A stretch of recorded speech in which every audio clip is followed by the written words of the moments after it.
nós vamos começar a nossa aula de hoje sobre esse tema muito alegre e importante chamado Purim. Bom, pessoal, na aula passada falamos de uma forma geral sobre a Megilat Esther, falamos explicações bastante profundas, trouxemos explicações da Megillah que nos trazem dicas para a nossa vida. Nessa aula, vamos a um passo a mais de aprofundamento, vamos trazer alguns insights, alguns cliques que existem dentro da história da Megilat Esther, tá bom? E em seguida, nós vamos trazer um pouco da ideia da tshuvá, do arrependimento, que são as dicas para a nossa vida de Purim. E, obviamente, vamos falar sobre os costumes, sobre todas as mitzvot, os mandamentos que se faz nessa festa. Então, vamos lá. Galera, eu quero falar para vocês que Mordecai, ele era realmente um super-herói em todos os sentidos. Mordecai não era que ele somente é uma pessoa muito elevada, sabe muita Torá. Ele era o Gadol Ador, que em português significa o grande da geração.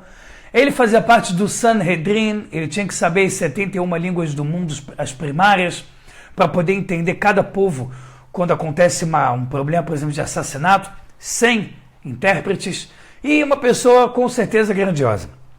Além disso, a gente vê logo no começo da Megillah, que Mordecai, ele é da tribo de Benjamim. E quem é da tribo de Benjamim e que tem uma história muito parecida com a do Mordecai, mas não chegou a completar o seu trabalho? Quem é? O rei Shaul. O rei Shaul foi aí o nosso primeiro rei colocado, desde a época de Shmuel, né, Samuel. Deus pediu para Shmuel colocar ele como rei.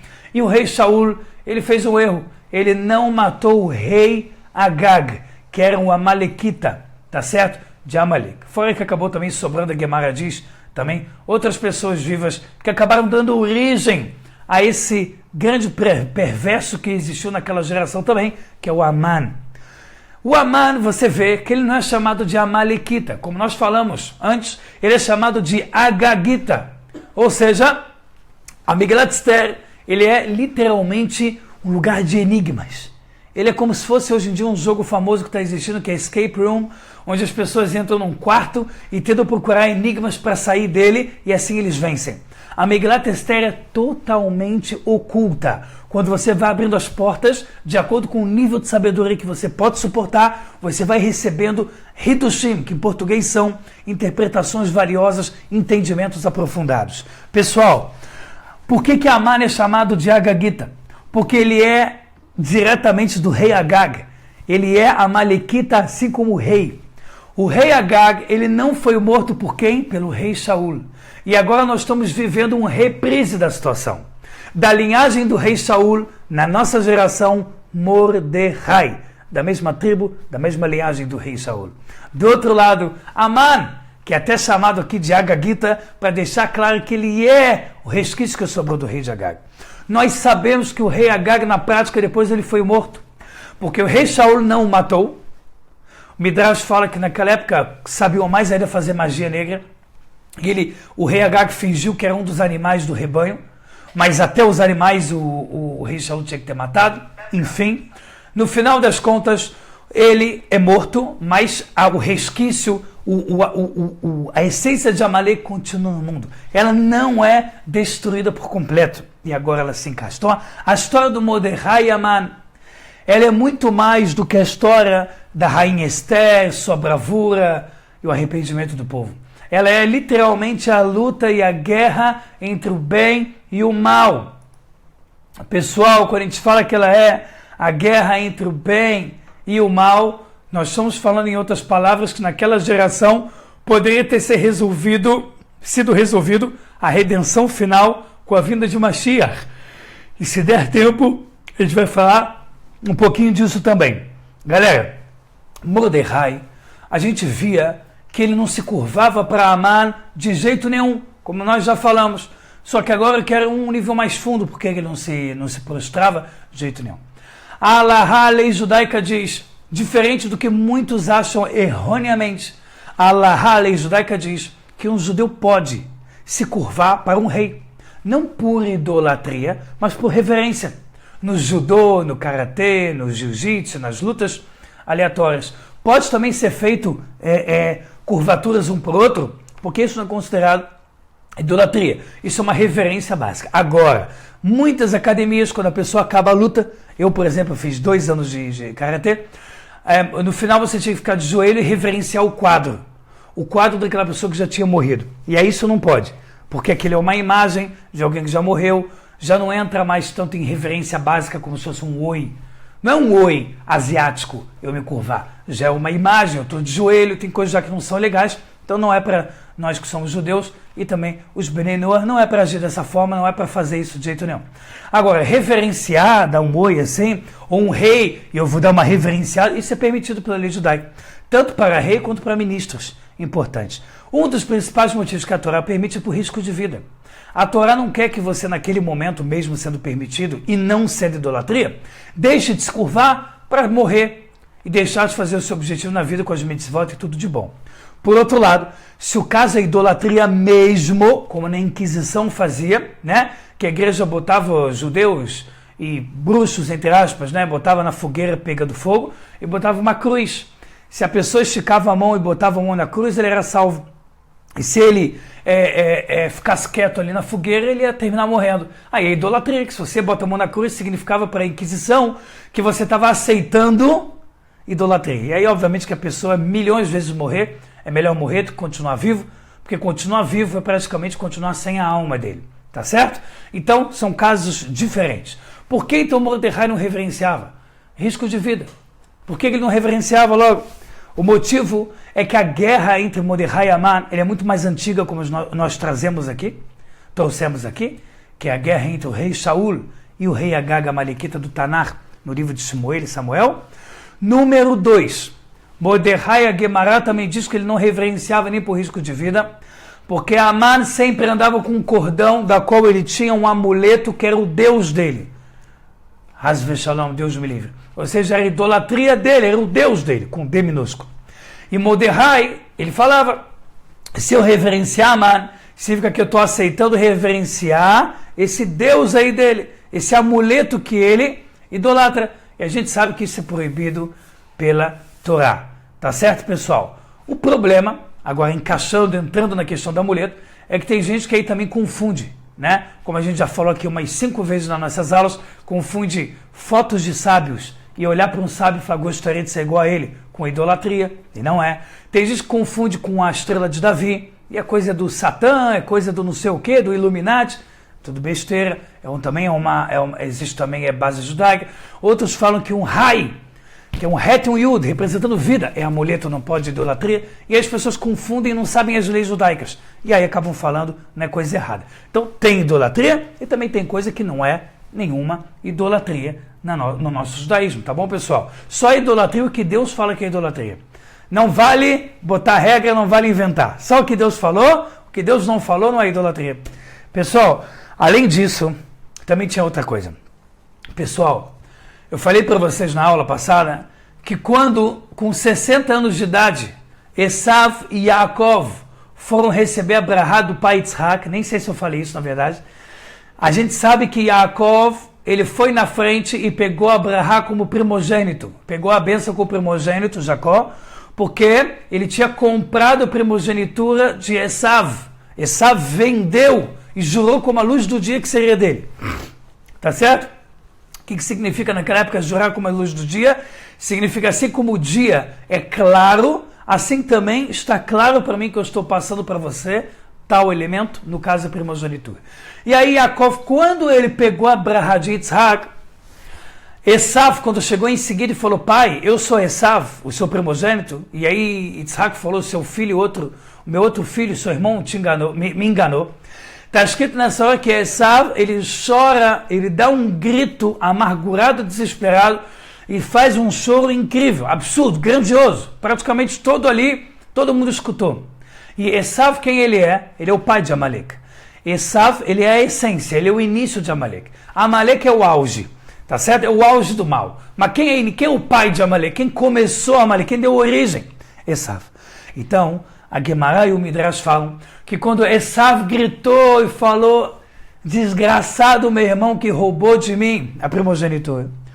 Por mais que Yaakov estava certo, que ele pegou, de acordo com a lei judaica, foi vendido a primogenitura, mesmo assim, o choro de Esav, ele chegou aos níveis celestiais, ele foi aceito. Como assim foi aceito? A gente sabe que Esav, ele era um perverso completo, mas a Guemará diz que tinha uma coisa que ele fazia bem, e não só bem, como melhor que todo mundo. Kibud Avaim, ele honrava o pai e a mãe de forma brilhante, ele era um exemplo disso. Então, querendo ou não, como o sofrimento que veio a ele foi o ato de enganarem o pai dele, então o choro dele foi verdadeiro. Esav, quando chorou, por mais que ele era um grande perverso, ele não chorou, como a gente fala em hebraico, stam, que é tipo sem motivo.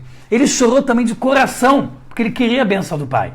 E a Guemará e o Midrash falam que esse choro perpetuou até a história de Purim, dando força para o seu próprio filho, Amalek, que é o filho de Esav. Tá certo, pessoal?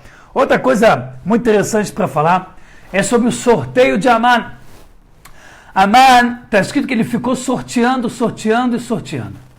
Quando ele começou a sortear desde o dia 1º de Nissan, que é um mês que o povo judeu nasce, que é Pessah, daqui a 1 mês e 1 dia, estamos em 14 de Adar, a gente sabe que Aman, ele faz o sorteio, ele adora, porque o sorteio cai no mês de Adar, 11 meses depois. Quais são os motivos reais que ele gostou disso? Primeiro, o mês de Adar é o mês que Moisés, ele nasce e é o mês que ele morre.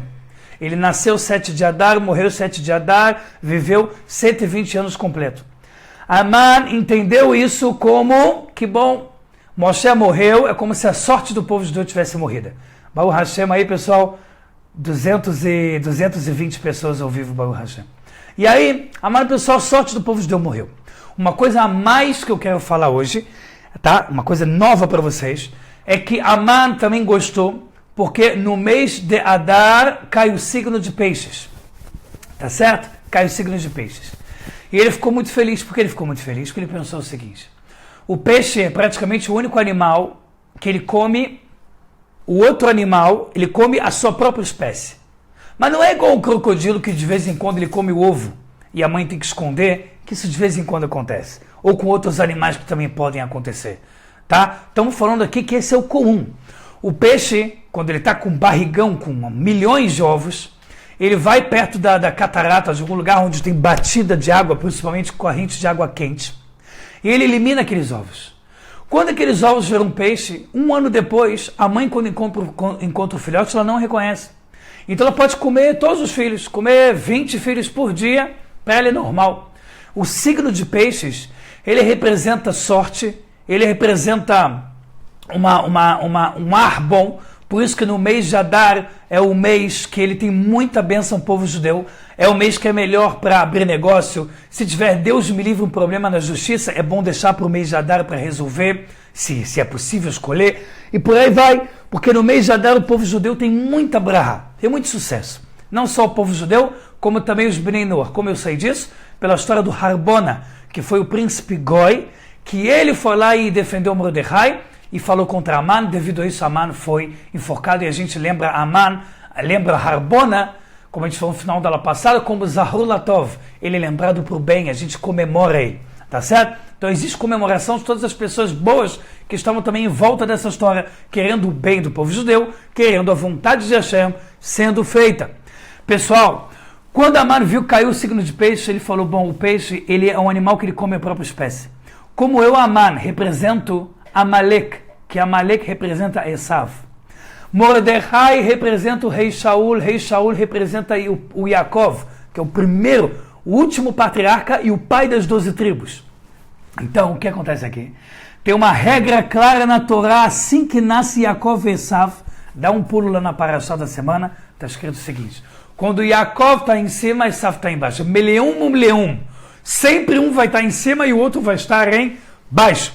Não existe possibilidade de espiritualmente Yaakov e Esav estarem topo ou Yaakov e Esav estarem na base.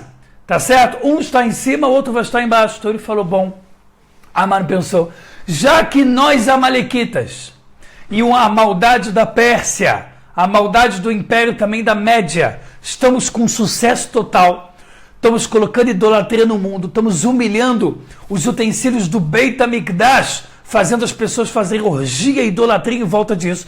Por que não aproveitar para matar o povo judeu? Foi aí que Amã pensou isso. Amã, ele viu a possibilidade de destruir o povo judeu de uma vez por todas. E vocês vão ficar assustados com o que vocês vão escutar da Kabbalah daqui os próximos 2, 3 minutos, que é para concluir essa ideia. Pessoal, quando Amã entendeu que valia essa possibilidade, viu cair no mês de Adar, e ele fez isso por magia negra, que é como se fosse brincadeira do copo, só que trazendo espíritos de verdade, quando você chama entidades ruins para junto com você escolher, que é um assunto pesado e existe. Amã, o que ele fez? Ele viu cair em Adar. Adar é um dia de sucesso, só que é um sucesso ao contrário. Já que o povo judeu está no chão, a gente vai terminar de pisar e esmagar o povo judeu. Amã vai até o rei Ahasverosh. E ele começa a criar um problema novo. Ahasverosh. Yeshno, em hebraico ele fala, tem um povo que ele faz tudo diferente da gente, que ele odeia a gente, que começa a falar muito mal do povo judeu. E aqui você vai começar a entender algumas chaves da história do Megilat Esther. Algumas portas vão começar a abrir pra gente. Pessoal, o Amã fala pro rei Ahasverosh que quer destruir o povo judeu. Primeiro, o que o povo fez para ele? Nada. O povo judeu estava humilhado na Pérsia. A única pessoa que irritava ele era Mordecai. Que a única coisa que Mordecai não fazia é idolatria. Tá bom, mas vamos dizer que Amã teria algum direito, porque foi Mordecai que bateu de frente com ele. Então tem a raiva só de Mordecai. Você vê que duas coisas estranhas acontecem aqui. Primeiro, que ele literalmente pede para o rei Ahasverosh com toda a força, a ponto que o Ahasverosh tira o anel do rei e fala para o Amã, Amã, tô vendo que você está achando isso muito importante, para o meu reinado, mata o povo. Quando Amã consegue o direito de tentar destruir o povo judeu, que não fez nada para ele, ele começa a correr atrás de matar quem? Somente Mordecai. Pessoal, vamos parar para prestar atenção. O que está acontecendo aqui? Amã queria matar Mordecai. Para o Ahasverosh, que é o rei, ele pede direito de matar o povo. Quando ele tem o direito de matar o povo, na prática ele começa a querer criar forca, preparar a forca para quem? Para Mordecai. Macorepo, o que está acontecendo aqui de verdade? Resposta. Amã, quando ele fala para Ahasverosh em hebraico, Yeshnoam, tem um povo, o Midrash e a Gemara fala Yeshno, forma a palavra Yashnu, que significa que eles dormiram. A sorte do povo judeu está adormecida, porque eles fizeram muitos pecados, foram exilados do Israel. Aqui eles também aceitaram o seu mistê, que foi o seu banquete, eles beberam, participaram de idolatria. Então, a espiritualidade do povo judeu está adormecida. Só que Ahasverosh tem um cara no povo, um brother, que ele tem muita elevação espiritual. E que eu preciso quebrar a espiritualidade dele para machucar o povo judeu. O nome dele se chama Mordecai. Sem eu passar por cima de Mordecai, eu não consigo atacar o povo judeu. Daqui que a gente aprende que o mérito de um tzadik, de um sábio, ele literalmente protege toda a geração. Que dirá da rainha Esther, que estava oculto, no final das contas ela foi a principal heroína da história. Quem escreveu a história da Megilat Esther? Foi o Mordecai e a Esther.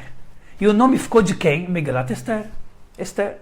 Quem instituiu a Megilat Esther nos 24 livros da Torá? Anshei Knesset Agdolá, os 120 tzadikim, que eles legislavam com profecia o que era para entrar na Torá escrita, Torá oral, se não era para entrar, se aconteceu mesmo, se cada letra da Megilat Esther tem ali a mão de Hashem, a mão de Deus ou não.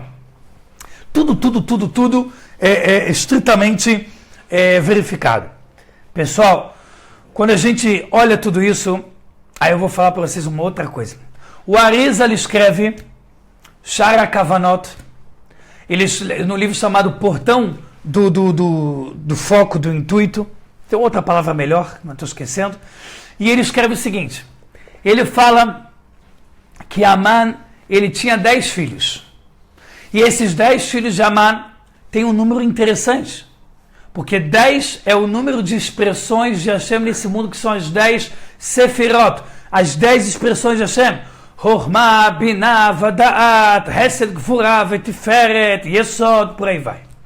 Aman, ele está representando as 10 expressões da negatividade.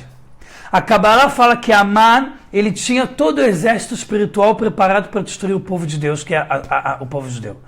Ele tinha a arma, ele tinha a astrologia usando para o mal, ele tinha a magia negra, ele tinha o povo judeu adormecido em espiritualidade, ele tinha o reprise da guerra entre o rei Shaul e o rei Agag, agora acontecendo de novo para ver quem vai vencer. Ele tinha literalmente um palco na frente dele para escolher como terminar com ela, literalmente. Sabe quando você joga Mortal Kombat, tem o Fatality? Você fica ali tendo uns 20 segundos para dar o especial. Era literalmente isso. A Aman estava ali tentando dar o especial e outro ali estava só cambaleando, esperando morrer. Assim estava inicialmente o povo judeu. O Arizal fala também pela Kabbalah que o império de Madai, que é a Média, porque tem o império persa e o Média, eles se juntaram para destruir a Babilônia e eles que estavam dominando as 127 províncias. O Arizal fala que esse império chamado Média, ele que adormeceu a espiritualidade do povo judeu, fazendo o povo judeu esquecer de casa, esquecer da sua terra, começar a querer esquecer do seu nome, das suas mitzvot, das coisas que realmente importavam. E aí estava tudo unido para o povo judeu ser destruído. Pessoal, a tal ponto que está escrito que o rei assinou e selou o decreto de destruição do povo judeu que ia cair em 13 de Adar. Quando está escrito rei sozinho na Megillah, qual que é a regra? É Deus. A Kabbalah fala, toda vez que está escrito rei Ahasverosh, é o Ahasverosh. Quando está escrito rei, é Deus. E a Megillat Esther fala que o rei aceitou e selou. Ou seja, Aman conseguiu através da maldade dele. Porém, ao mesmo tempo, através dos pecados do povo judeu, ele conseguiu um direito de tentar eliminar o povo judeu. E esse decreto foi assinado e selado por Hashem, pelo rei do mundo. Como é que pode ser? Se Hashem prometeu na Torá, em Dvarim, último livro da Torá, que assim como Hashem vai sempre trazer coisas boas para quem fizer as mitzvot e ruins para quem se afastar, a Torá diz que Hashem fala claramente que no final dos tempos Hashem vai reunir o povo judeu de novo em Israel. Isso é a maior bufetada em todas as religiões que vieram do judaísmo e tentam dizer que agora Deus mudou de ideia, Deus se arrependeu, pô, Deus esqueceu, Deus é humano, né? E esses argumentos assim que não dá para engolir nem bêbado. Pessoal, Hashem fala na nossa Torá sagrada, no final dos tempos Hashem vai unir o povo judeu. Se ele prometeu isso, como é que ele deixou Aman tentar destruir o povo? Pessoal, é por isso que tem uma regra na Torá, e eu já falei ela aqui algumas vezes. Akadosh Baruch Hu Makdim Trufá lemakatá. Hashem, ele sempre cria primeiro a cura antes de criar a doença. Hashem, quando ele criou a situação e deixou ela ser desenvolvida de Aman, tentar destruir o povo judeu, ele fez tudo acontecer do lado de Mordecai e Esther, e um povo que ainda assim tinha muita esperança em Hashem. Não é à toa que no começo da aula passada nós falamos que o reino da Babilônia, quando foi destruída por Ahasverosh iria ficar com seu reinado na Babilônia. Mas Deus fez toda uma desculpa lá da história do trono do rei Salomão, quem quiser ver os primeiros 10 minutos da aula passada, e ele acabou terminando na Pérsia, na cidade de Shushan. Ora, quem morava lá? Mordecai e Esther. Então Hashem, ele colocou literalmente o mal ali de frente para o bem. E quem ali literalmente colocasse seu coração de verdade ia vencer de vez. A promessa de Hashem estava colocada sempre. Só que o povo decidiu fazer um decreto contra si mesmo.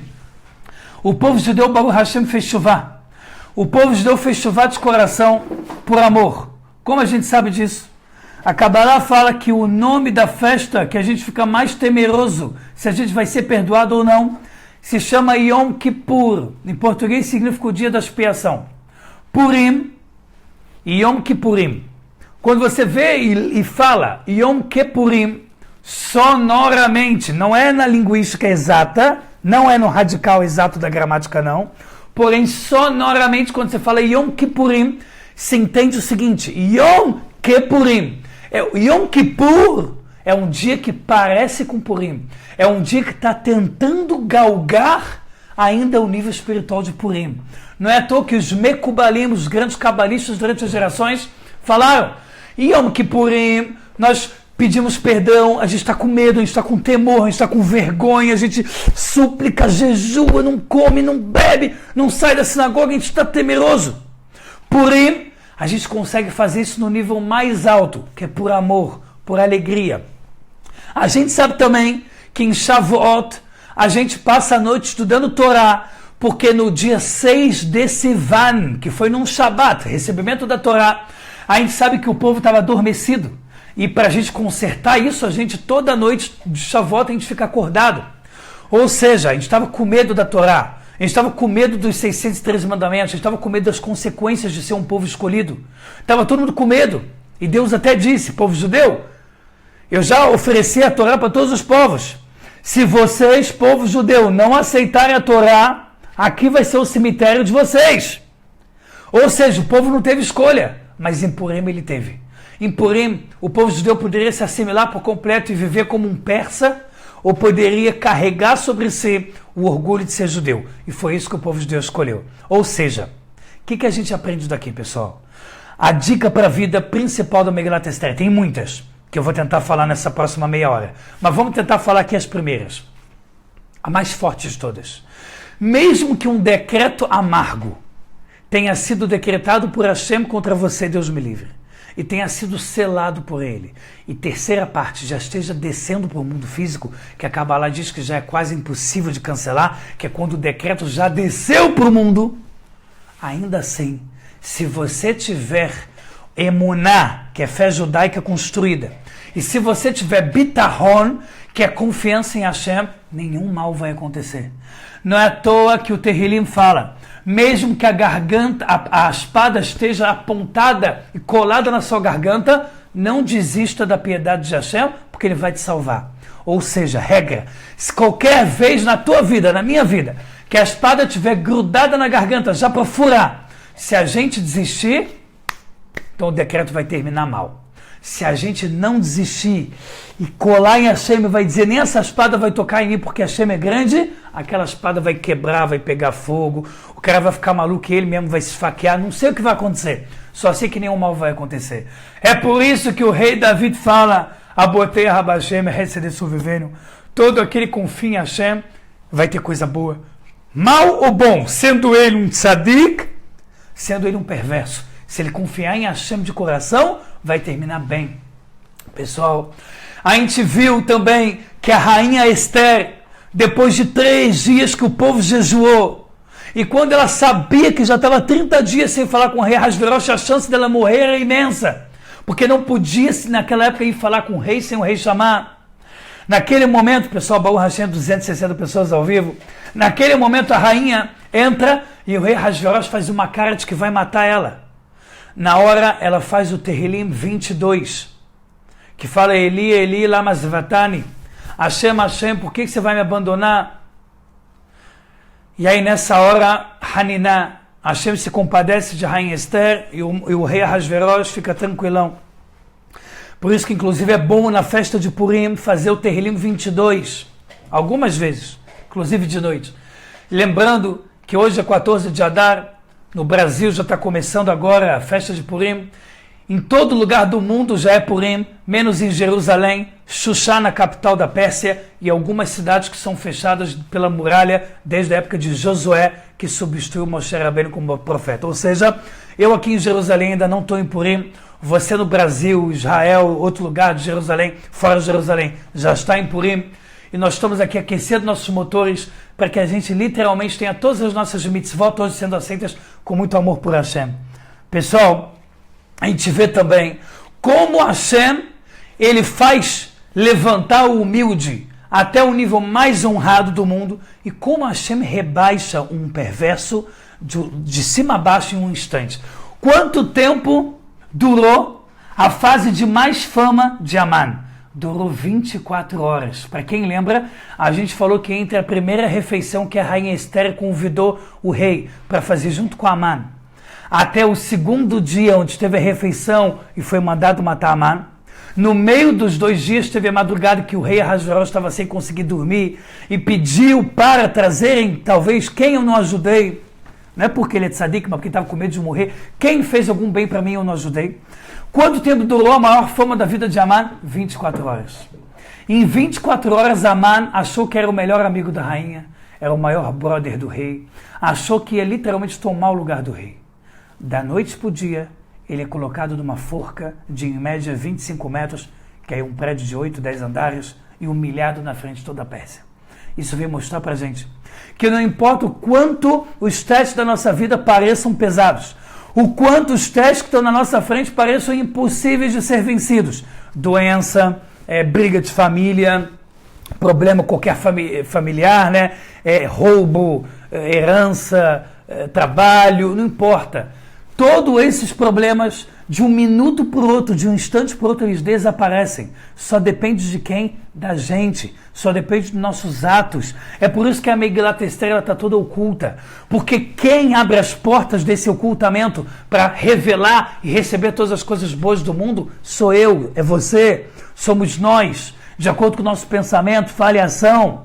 Nós não temos que nos vitimizar. Coitadismo não é judaico.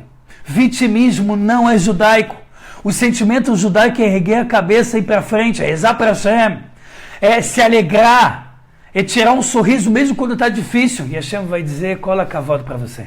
Parabéns que você está se esforçando, tem mais motivo para te dar coisa boa. Pessoal, já fiz brahá antes de começar a aula, acabei fazendo antes, só lembrando por que eu não vou estar fazendo agora de novo, obviamente. Pessoal, tem coisa demais para falar. Tem coisa demais para falar. Eu quero falar só mais uma curiosidade do Megilat Esther. Não dá tempo de falar todas. E eu preciso falar de mitzvot. Preciso falar de mitzvot para você. Ai. Deixa eu falar rapidinho aqui. Pessoal, vamos lá.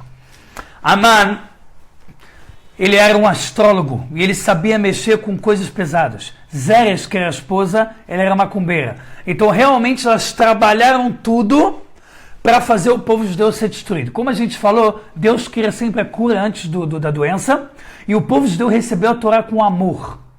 E aí a gente tem algumas perguntas aqui. A primeira, se o povo judeu recebeu a Torá com amor, que é o máximo do nível, por que Mashiach não chegou? Por que Mashiach não apareceu? Gemara, Torá, Oral, Kabbalah fala isso pra gente. Resposta, Mordecai, ele era da tribo de Binyamin, e o Mashiach tem que ser da tribo de Judá. Tem que ser da tribo do rei Davi. Então, não tinha como eles proclamar Mashiach. Mas tinha um segundo ponto que a Torá fala. Se você pega a última frase da Megilat Esther, último versículo, lá está escrito que, não sei se em português está escrito certinho assim, mas como está escrito que Mordecai, ele foi benquisto pela maioria do povo. Por que não todo o povo? Porque tinha gente que também estava fazendo tshuva por amor, mas por causa do momento. Não é que de todo ele estava fazendo de coração. Então a maioria do povo estava recebendo Mordecai como líder. Não era todo o povo. Isso também atrapalhou muito uma oportunidade de trazer Mashiach. Purim é a festa da Geulah, a festa da redenção. Todo Purim é um ótimo dia para chegar Mashiach. Hoje à noite, amanhã de dia, quinta noite, que é a festa aqui de Jerusalém, sexta de dia, são ótimos dias propícios para chegar Mashiach e a gente ouvir o toque do shofar. Pessoal, vamos agora para as mitzvot. Nós sabemos que tem os 5 mem. Existem 5 mitzvot de Purim, que elas começam com a letra mem, que é M, de macaco no português, letra mem. Tem 5 mitzvot que começam. De repente, antes de começar, só tem gente perguntando sobre o jejum de hoje, que tem gente que toma remédio. E aí quer saber se pode... Pessoal, estou muito rapidinho aqui sobre a questão do jejum. Aqui em Israel acabou, vocês estão no Brasil, outros países também, ainda está rolando o jejum de Esther. Seguinte, mulheres grávidas, inicialmente o certo é jejuar, porém qualquer incômodo para a grávida, qualquer um, até sede demais, ela pode quebrar o jejum. Pessoas que tomam remédio, se esse remédio é normal, pode esperar, é um omeprazol que pode ficar um pouco mais tranquilo, é um antibiótico que pode ter uma diferença aí de 1 hora para quando acabar o jejum, espera. Se é um remédio que não pode esperar, ou até está ligado de forma indireta a risco de vida, indireta mesmo, como remédio para coração, remédio para pressão alta, que indiretamente está ligado a isso, então a gente toma mesmo assim. De qualquer forma, a proibição total é tomar 86 ml. Não é para comer nada nem beber nada. Porém, quando é para remédio, pode tomar um pequeno gole para tomar o remédio, um gole pequeno, tá bom? Menos da metade de um copo plástico, e ele toma só para tomar o remédio. Quem consegue tomar comprimido sem água com facilidade, melhor ainda. O ato do remédio em si ser tomado não quebra o jejum, você é considerado que está jejuando 100%. E se você precisa de um gole d'água e ele é menor que 86 ml e ele é somente para tomar remédio, você também não quebrou o jejum, tá bom? Espero ter ajudado aí com essas informações. Pessoal, as 5 mitzvot. Primeira, que ela já começa antes da festa de Purim, antes dos primeiros minutos de festa de Purim, que é você que está aí, antes de ter começado a festa de Purim, antes de ficar de noite aí no Brasil, ou mesmo de noite também dá para fazer, e aqui em Israel, hoje de dia, quem perdeu, ou antes, hoje também à noite pode fazer. Chama Zeher Lamahatzit HaShekel, a lembrança de dar o meio shekel para o Beit HaMikdash. Com esse dinheiro se comprava e se mantinha o Beit HaMikdash. Por isso que nós não falamos a mitzvah de dar o meio shekel, é a lembrança da mitzvah, porque se dava antigamente. Rabinicamente, essa mitzvah continua até hoje. O costume ashkenazi, pessoas que vieram de forma geral da Europa, é dar 3 moedas de meio real, o meio shekel do seu país. R$1, então dá 3 moedas de 50 centavos e bota numa tzedakah. Qualquer caridade não. A melhor é para que mantenha estudo de Torá. Porque assim como o Beit HaMikdash, ele mantinha o mérito do povo judeu existir, hoje em dia o maior mérito que existe é o estudo de Torá. Tá certo? Quem é sefaradi, a coisa mais salgada, como é o meu costume, se faz de acordo com a grama da prata, 10 gramas de prata pura. Dá mais ou menos 50 a 60 reais por pessoa da casa. E esse dinheiro também é dado para estudos de Torá. Procure, pessoal. Eu não vou aqui indicar o meu projeto Neshama, porque o meu projeto Neshama não é obrigatoriamente para estudo, ele é para qualquer ajuda. Então procure você alguma instituição perto de você que possa manter livros, estudo e por aí vai, de Torá, e desse dinheiro que vai ser uma grande mitzvah, tá bom? Isso é a lembrança do meio shekel do Beit HaMikdash sendo feito hoje em dia. Se você é sefaradi, mas é difícil demais para você dar 50 a 60 reais por pessoa da casa, então faça igual a Ashkenazi, que você também vai cumprir a mitzvah, que é, no Brasil, 3 moedas de 50 centavos, em Israel, 3 moedas de 50 gorod, e por aí vai, de acordo com de onde você estiver, tá bom? Pessoal, segunda mitzvah, Megillat Esther. É mitzvah a gente escutar a história toda lida por um Hazan, homem acima de bar mitzvah, que seja cumpridor de Torah mitzvot. Ele lê para a comunidade a Megillat Esther, o rolo de Esther. A mitzvah é escutar de noite inteira e de dia, de manhã, de preferência inteira. Quem de manhã no dia seguinte não conseguiu escutar, pode escutar o dia todo, tem para escutar até o pôr do sol, tá bom? Então tem que escutar a Megillat Esther inteira de noite e tem que escutar a Megillat Esther inteira de dia. Não precisa ler, a mitzvah é ouvir. Então é muito importante ir no lugar onde se mantenha silêncio. Na hora de se falar, mano, tem o costume de bater com o pé, mexer, reco-reco, fazer barulho, e aí todo mundo espera o momento, o Hazan, que é o condutor, espera todo mundo ficar em silêncio e continua lendo, assim você não perde nenhuma palavra. Terceira mitzvah, que se faz de manhã no dia seguinte. Matanot laevionim, presentes para os pobres. Está no plural a mitzvah. Então você tem que dar pelo menos dinheiro para 2 pobres. Ou dinheiro, ou direto a refeição para o pobre. Porque qual é a mitzvah do dia de Purim? O banquete, que é quando você come pão, tenta ter carne bovina, se não puder, pelo menos carne de frango, e bebe alguma bebida alcoólica, que a gente vai falar já já sobre isso, tem que tomar alguns cuidados. Como as pessoas pobres não têm como fazer o banquete, então a gente, antes da hora do banquete, a gente dá dinheiro para rapidamente ser comprado e dado para os pobres um banquete justo, com respeito. Assim como você quer uma coisa boa para você, que seja bom para os pobres também igualmente. Esse é o lema do povo judeu. Não é estrogonofe caviar para mim e pão seco para o outro. Estrogonofe caviar para mim, então estrogonofe caviar para o outro também. Tá certo, pessoal? E aí você dá. Ou você pega a refeição já pronta, parte do seu banquete, comida, bebida, e dá para um pobre diretamente, tá bom? O único problema disso que pode humilhar dar na cara dele. Então, se você puder dar por através de um shaliach, que em português significa um enviado, alguém vai dar para ele, tá bom? Ou você faz como eu costumo aqui de Israel, com dinheiro. Aí você pode me perguntar, Eliel, mas às vezes não vai dar tempo do dinheiro que você dá? Em pouco tempo, virá comida pronta para o banquete. O que essas instituições fazem aqui em Israel, no Brasil? Quando você dá o dinheiro, eles já tinham comprado a comida, já tinham preparado tudo, só que com o dinheiro deles. Cada um que vai dando está repondo o caixa daquela instituição, tá bom? Então o teu dinheiro está comprando uma comida que já está pronta. Isso eu costumo fazer em Israel, tá bom? Outra coisa interessante, quanto se dá? Quanto se dá de dinheiro para um pobre banquete? Bom, em Israel você dá mais ou menos o mínimo de 15 shekel. 15 shekel é mais ou menos 15 reais, que é mais ou menos o valor do sanduíche mais famoso aqui de Israel, que é um falafel grande e uma bebida, dá mais ou menos 15 reais. Quanto mais você aumentar no dinheiro para os pobres do banquete, maior é a mitzvah. Então, tem gente que, por exemplo, faz 50 reais por pobre. E aí, 2 pobres que eu tenho que dar, então 100 reais por pessoa. Se a pessoa não tem muita condição, ele dá 10 reais. Se ele é o próprio pobre, então ele dá nem que seja 1 real, 2 reais para participar de alguma coisa e talvez ele precise receber essa ajuda. Pessoal, isso é para pobres, não é para instituição específica, não é para sinagoga para comprar livro. Aqui é outra coisa, aqui é diretamente o dinheiro para o pobre comer no banquete, tá bom, pessoal? Cada adulto acima de bar mitzvah, homem 13 anos, mulher acima de 12, precisa dar para 2 pobres, tá bom? Criança não precisa, se tiver possibilidade e ela puder dar, melhor ainda, que você já está educando o seu filho no caminho melhor possível. Terceira mitzvah, quarta mitzvah, mishloach manot, enviar presentes. Enviar está no singular, então você precisa enviar mais de um presente para pelo menos uma pessoa. O que é esse presente?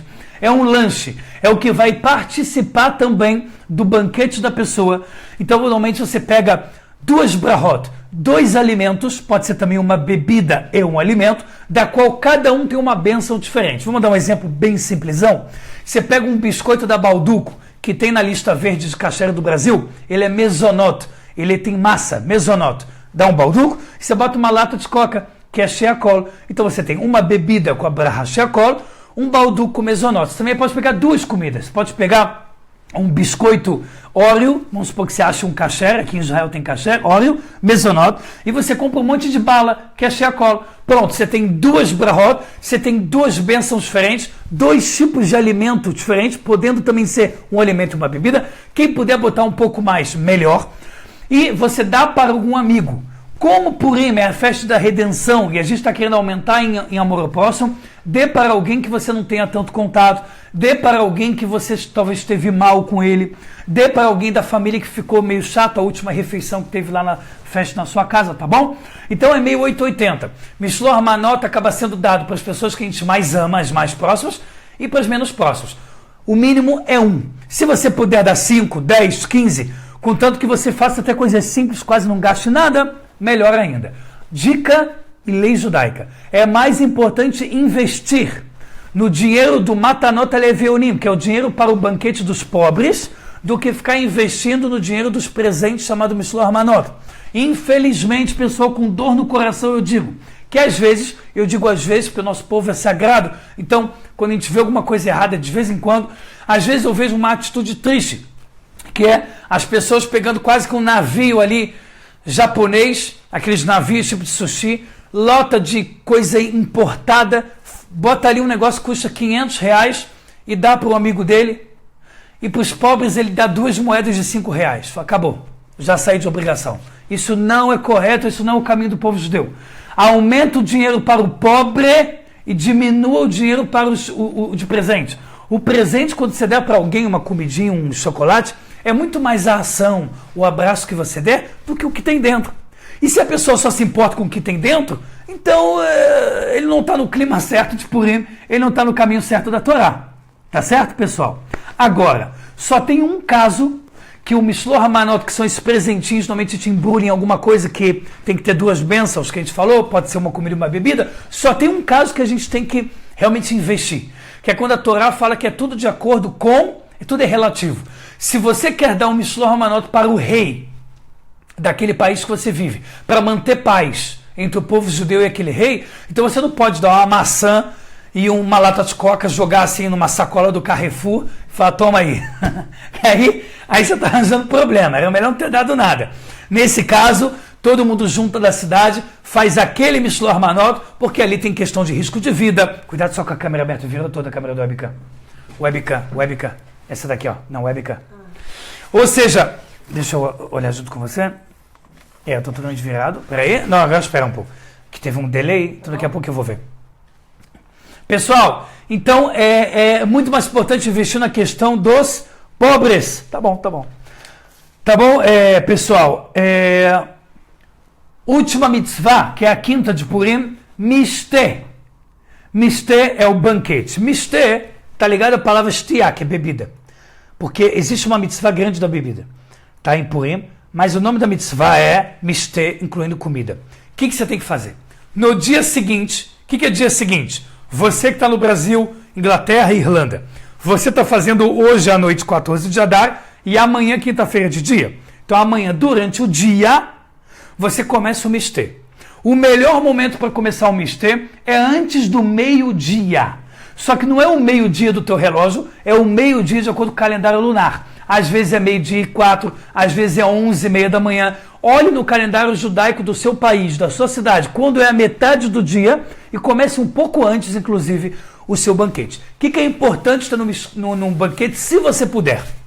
Pão, porque toda refeição de mitzvah, ela tem pão, para depois a gente terminar com o belo e elevado Birkat Hamazon.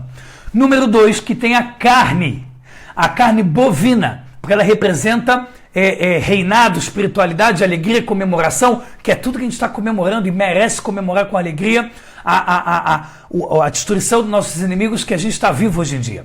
Se você não pode carne bovina, pelo menos uma carne de frango, tá bom? E se carne de frango estiver caro e a carne de peixe for mais barata, por mais que peixe não é chamado de carne, mas é um substituto quando o frango está muito caro.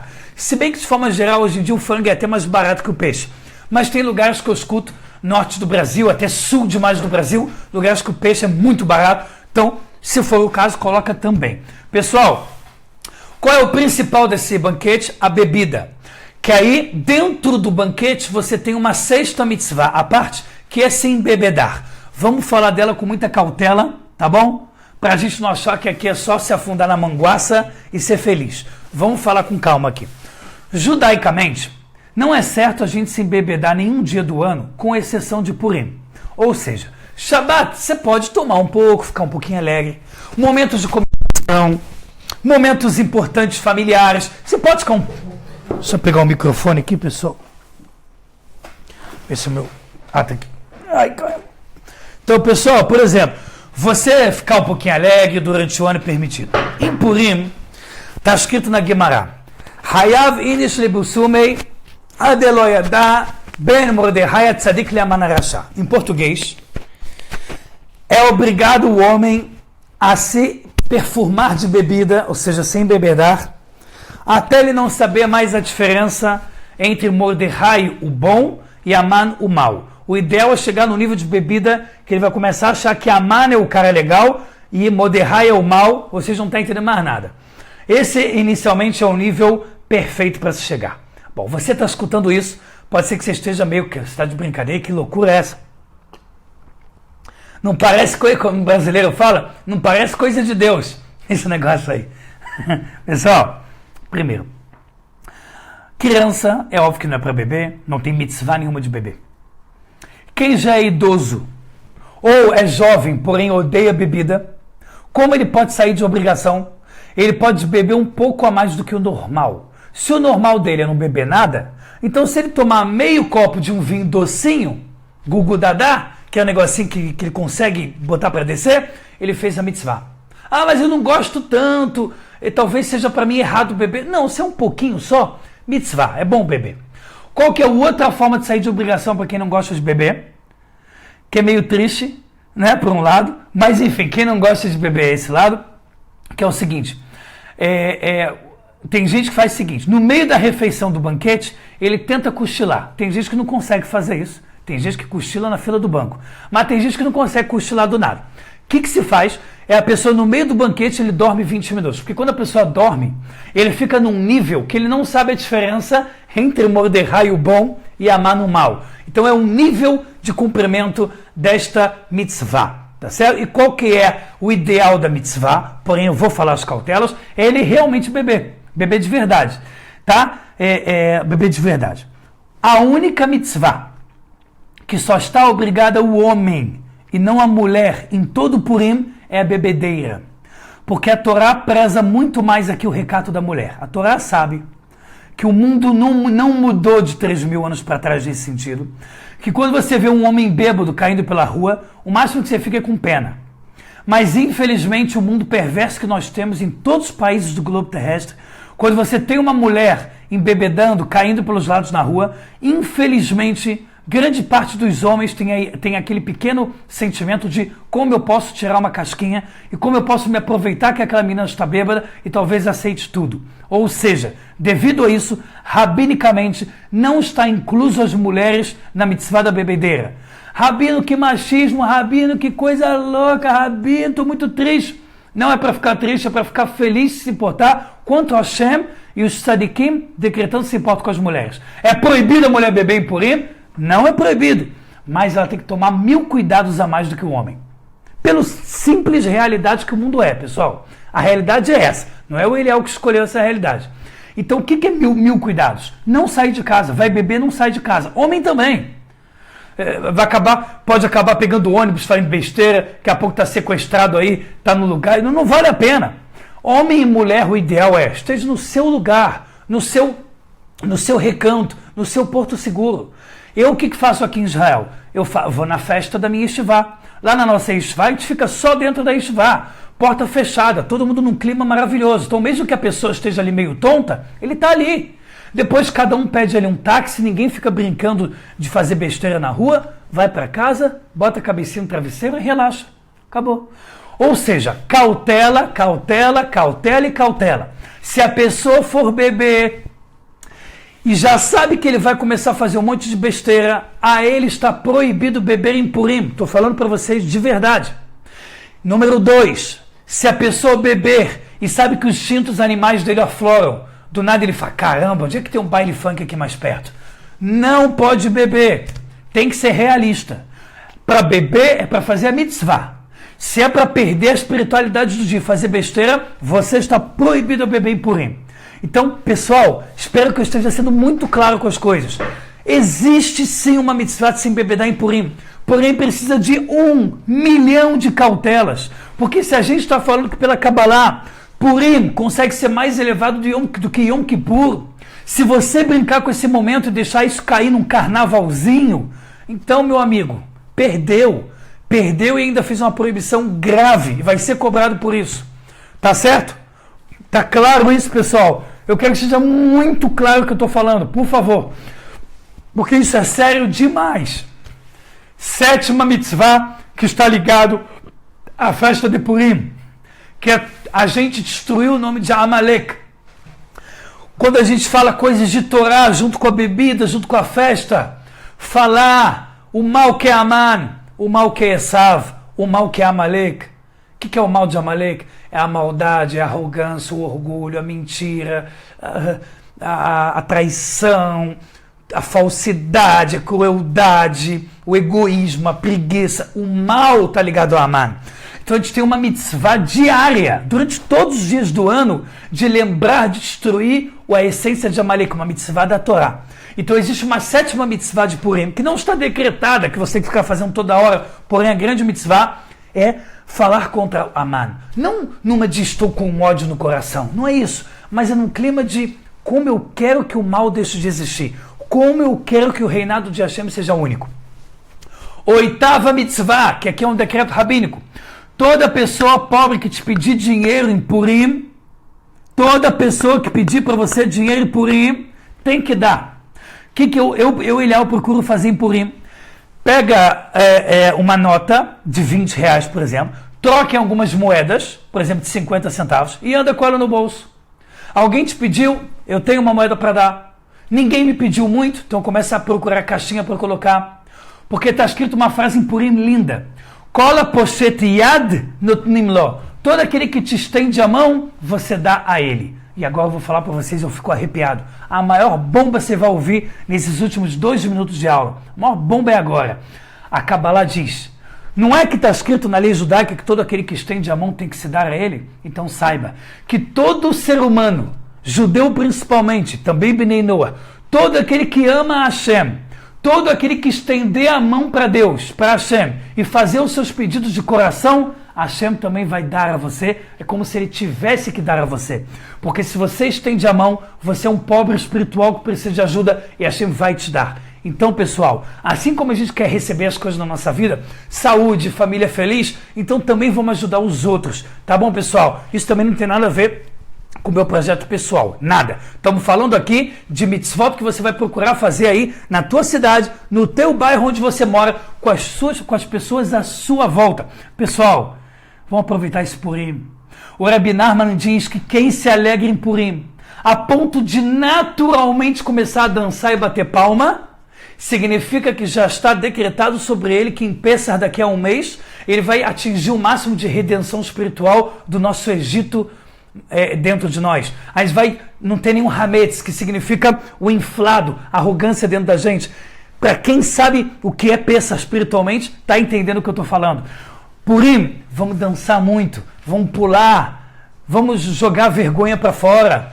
Pega momentos em Purim para você ficar um pouco sozinho, momentos que você esteja mais com a sua família. Se você é casado, momentos que você está com a tua esposa, para brincar com os seus filhos. Em Purim você vai entender o que é ser criança em forma de adulto, porque você bebe um pouco, mas com muito temor você está procurando entender o mundo. E aí você começa a entender as crianças, começa a entender criança de 1 ano de idade falando com você. É incrível Purim. Quando você pega o ponto exato espiritual, Purim se torna o dia mais mágico da vida de qualquer um. Eu falo para vocês, não tem nenhum dia no ano que eu me apaixono tanto por Purim, e o dia que mais tenta me bater uma depressão é quando acaba Purim. Porque que desespero que dá sair daquela alegria, daquela espiritualidade, daquele amor, daquela paixão que você fica por Hashem, Torá, pessoas. Para de olhar o mal dos outros, para de ficar toda hora analisando o outro, dizendo, ele parece meio egoísta, aquele parece meio mitidão. Para, quebra, abraça, corta tudo, fala com Hashem, faz muito teilim, estende a mão para Hashem e fala, Hashem, eu sei que você também cumpre as mitzvot, como se fosse, a Kabbalah diz, então Hashem, eu estou pedindo para você de coração, me dá isso, me dá aquilo para eu ser uma pessoa melhor para você. Me dá uma família mais estruturada para eu ser melhor para você. Me dá um sustento melhor para eu ser melhor para você. Me dá filhos para eu ser mais feliz e ser melhor para você. Vamos rezar para Hashem, joga a vergonha fora, cantar para Hashem. Existe também um costume de se fantasiar. Não porque é oba-oba no sentido bobo, mas porque quando a gente se fantasia, a gente mostra o nosso lado oculto. Quando uma pessoa está com máscara, ele não se importa muito como é que está a cara dele por trás da máscara.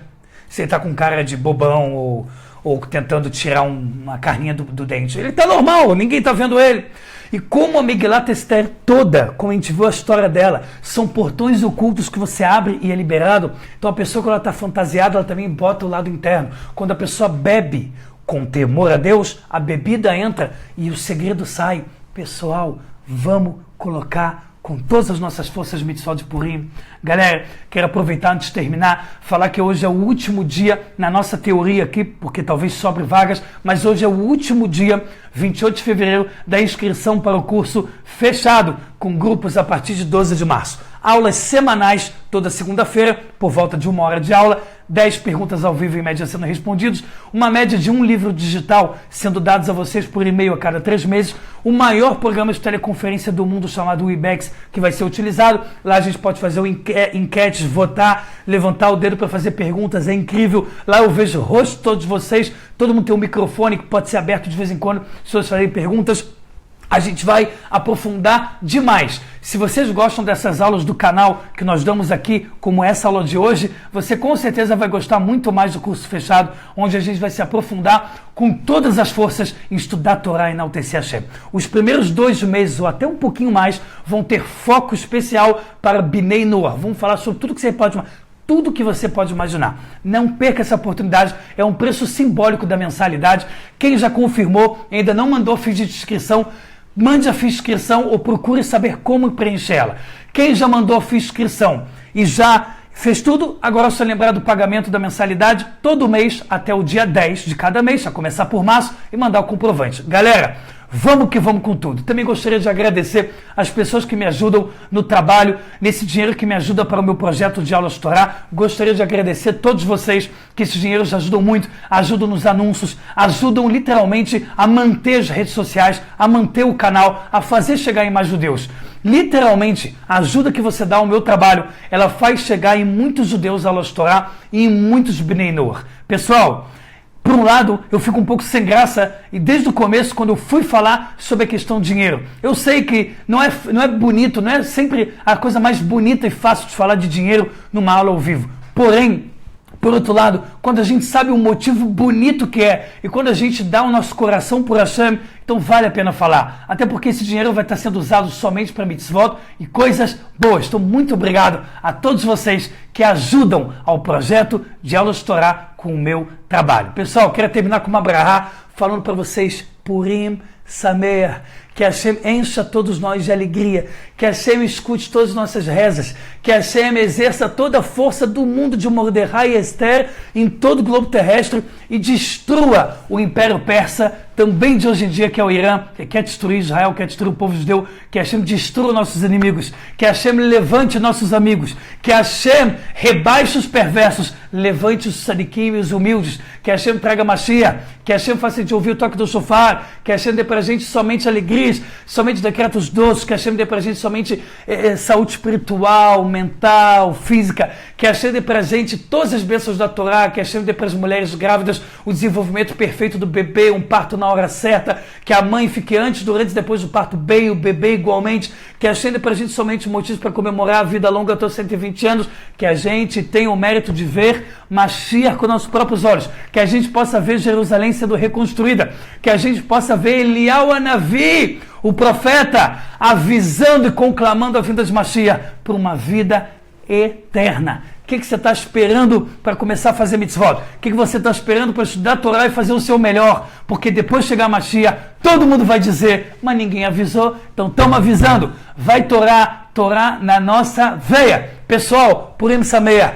tudo de bom. Domingo que vem estamos juntos aí com toda a força. Kol Tuv, Leitraot, e até a próxima.